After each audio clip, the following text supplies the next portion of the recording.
closely at this vent. The man is trying to escape from here, but just as he's making his move, the prison governor goes to make a surprise inspection. The man panics. He stays there and doesn't dare to move, and the warden is about to check his belongings. His hand was about to approach the vent. The man's heart was in his throat because the vent was a fake. He's made it out of mud and newspaper. Luckily for him, the warden only wanted to check his box. Without waiting for the man to explain, the warden simply threw all his blankets on the floor. Then they started to examine it. Of course there was nothing in there. The warden didn't find anything unusual. He soon led the men out of the cell. Sensing that they were gone, Morris started his escape. He quickly climbed out of the vent. He found two other cellmates to join him. They follow the pipe all the way. They come under the skylight that leads outside. They were waiting for one more person. That was Morris's cellmate next door. But he was too scared. He was too scared to move in his bed. It's almost too late. The men had to climb out early on a human ladder. They reached the top. They opened the lid, which had been drilled with a drill. The lid fell to the ground. The noise caused the guards to notice. They shone their searchlights. Fortunately for them, Morris and the others didn't come out right away. Instead,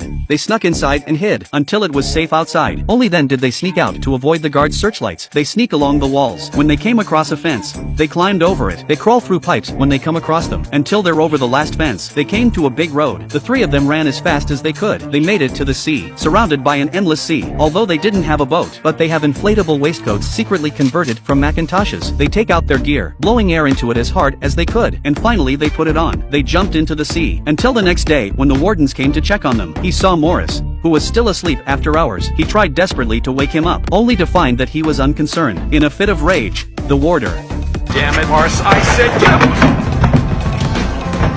he finally realizes that someone has escaped from prison. The guard blows his whistle in excitement. All the guards immediately gathered on the beach, but they searched the whole place. They couldn't find a single prisoner. Even after sending speedboats and helicopters, there was no sign of any of them. Looking at the chrysanthemum left on the shore on purpose, the prison governor tore it up in anger. But to save his own face, he didn't announce the fact that they had escaped from prison. If anyone had known that this prison is the most secure of all, that 3 prisoners had escaped at once, it would have been a disgrace.